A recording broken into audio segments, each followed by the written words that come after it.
లూకా సువార్త 2:7 తన తొలిచూలు కుమారుని కని పొత్తిగుడ్డలతో చుట్టి సత్రములో వారికి స్థలము లేనందున ఆయనను పశువుల తొట్టిలో పరుండబెట్టెను.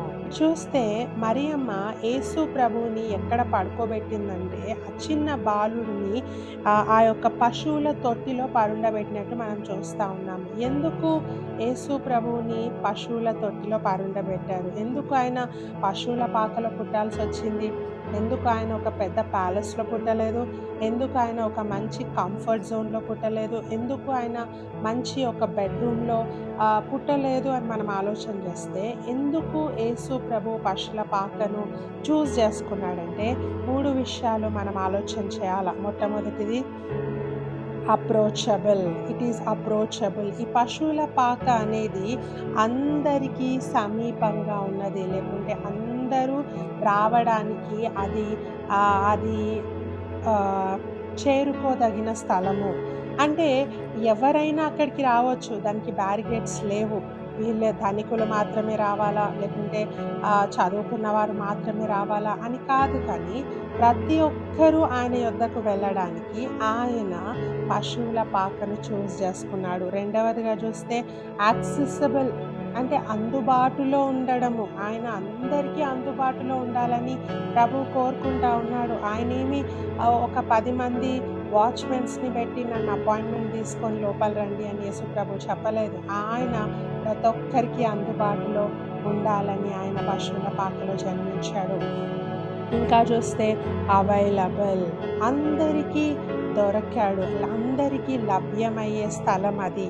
ఎందుకంటే పశువుల పాకలో ఎటువంటి వాచ్‌మెన్స్ ఉండరు. లేకుంటే ఎటువంటి పర్మిషన్స్ అవసరం లేదు. అందులోకి ఎవరైనా వెళ్ళొచ్చు.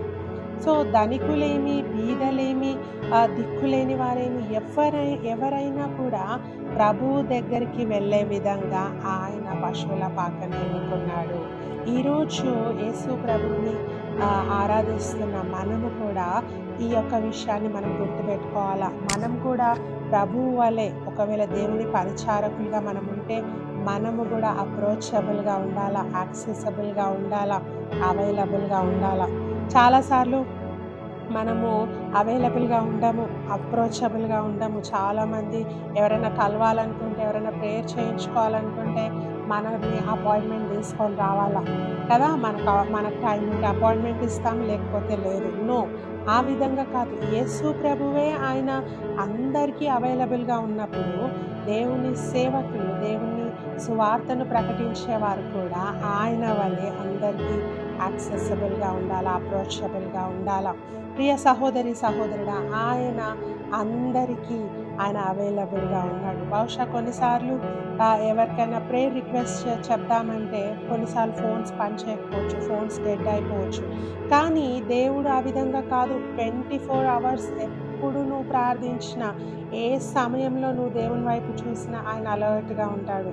నీ మొర వినడానికి, నా మొర వినడానికి ఆయన ఎప్పుడూ సిద్ధంగా ఉన్నాడు. అంతేకాదు, ఆయన దక్షిణ హస్తము చాపి మనకు సహాయం చేయడానికి కూడా ఆయన సిద్ధంగా ఉన్నాడు.